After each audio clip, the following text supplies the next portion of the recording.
Hello Fashion Friends and Family, this is Stacy here from BROMO, Mason Elsa Fitzgerald, and the Fashion Heritage Needle Trades Foundation. Happy Valentine's Day! Yay! So we have our site visit from the Project Restore program manager who's going to take a look around, see the evolution of our work. But I just sort of wanted to celebrate this moment. I know we have a lot of work ahead of us, but I remember standing here with a bunch of the Maryland Institute College of Art students, and I remember bringing them up to this space, and it was a particular moment where I was encouraging them to believe in their unique ideas, and not necessarily big, bold ideas, but really believe in the concepts of creating impact and transformation within the work, and standing up to big business, and being a solution as an artist, as a creative.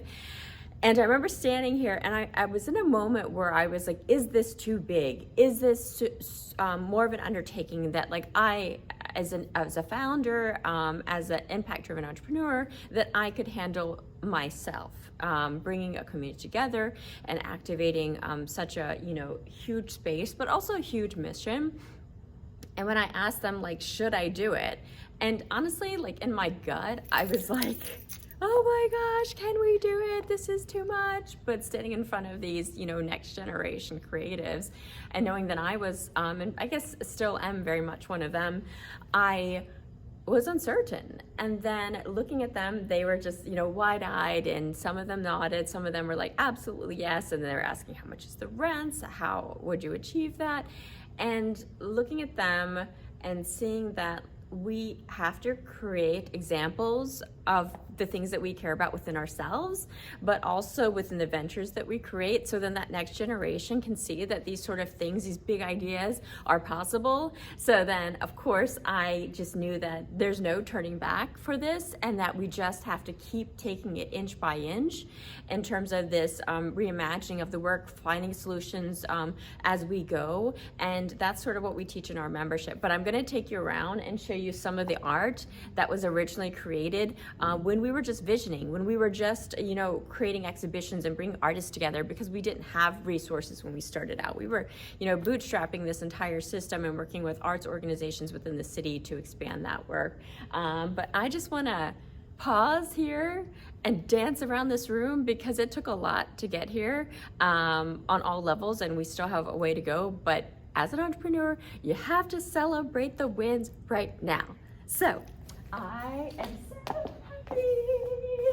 Yeah, we did it, we did it, we did it. We're in the space, we're in the space.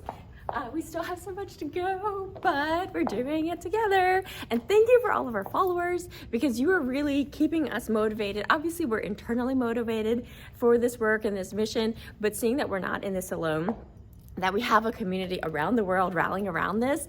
Super big thank you for you guys. All your likes, all your comments, all your shares, and your words of encouragement. They really do go a long way. I sometimes take screenshots of them and share them with my colleagues in this work. So keep on sharing, keep on joining us, and let us know what you want to see and how you want to engage within this amazing work. And of course, we're still running the Buy Back Baltimore's Needle Trades campaign, but we have set up the machines that we have. We will start doing some prototypes and small batch production runs. We can work with what we've got, but the intention is over this next few months of this feasibility studies to continue to bring more funders into this conversation, and also more members, and you'll get to meet some of our members coming soon.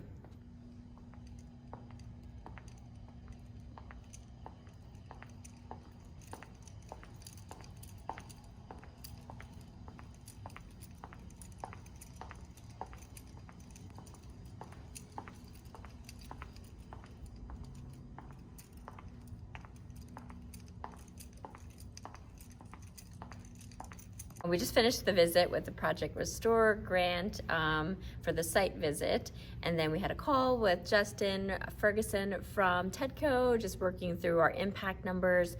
But right now I am pulling these. Do you guys know what these are? I had no idea what these are before I worked in a garment factory. So these are little fabric strips from the waist that are used to bundle or put together cutwork. Cutwork is like what comes off of the cutting table and then goes into the sewing line. So these typically are tied to the cutting table, so they're easy to grab as you're doing that sort of bundling work.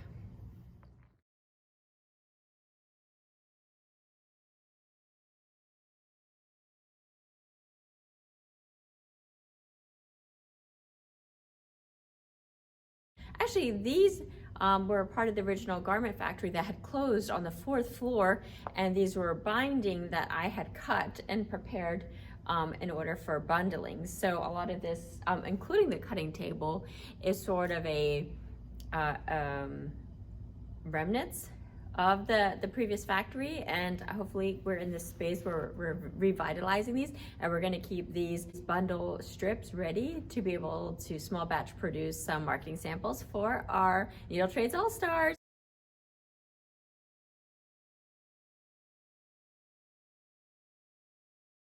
Tomorrow we're going to have a meeting here, but we're going to put up our threads for the thread wall that's going over there. I did have George come by, who will be helping us with the production side of things and talking about the layout. So there might be some shifts here, but this will work for now because we have an upcoming class with our intro to sewing class, intermediate sewing class. Kind of cheesy to think of this, but one thing I realized, I was like, you know what's missing in here? The sound of the machine singing. So I can't wait for those to like sound like they did when I worked in that old garment factory. I mean, it was really loud in there because we used older machines, but just to hear that sound and the floor kind of shaking a bit with industry coming alive and rebooting. I'm gonna take you over to where the art is going to be displayed before I wrap up for the day. I won't talk through all the art pieces just yet until we have them up, and we'll do like a virtual exhibition talk. This is actually thread in the wax drawn together. The artist is April House, and this is another one of her pieces with the back part of it with a pattern paper from her grandmother. So this work, the art, has come from various exhibitions that we did when we first started out, called the Baltimore Fashion Renaissance. And before we had any resources, before we had literally any sewing machines or even had a concept of what we were doing in terms of that reboot, we started this conversation with exhibitions, bring artists together, and they created different bodies of work. And there we have from the BROMO Tower a photo shoot that we did. I know that we have this big challenge ahead of us, but it's definitely something that is worth really bringing to life, really doing the work, really leaning into this like almost seemingly impossible concept. So in our city, we probably have maximum 100 industrial stitchers, whereas in one city block there used to be over 22,000. And so who knows, like, could this work ignite that new wave of industry? We won't know, we will never know. As Valentine Lily would say to me, the ultra runner from Indonesia, how do you know if you never tried? How do you know when you hadn't, at least from running, how do you know if you haven't felt your body at that speed? How do you know if you've never felt your breath, your air, your lungs during doing that kind of distance? As we prep for this Buy Back Baltimore's Needle Trades campaign, I ask you, our viewers, how do you know? How do you know those things that feel so enormous and out of reach? How do you know if they are impossible? They might just be possible if you keep on inching away, chipping away, and moving towards that grander vision for the mission, for the work. So I challenge you to dream big, do the diligent work, and take it one day at a time. All right, see you next time.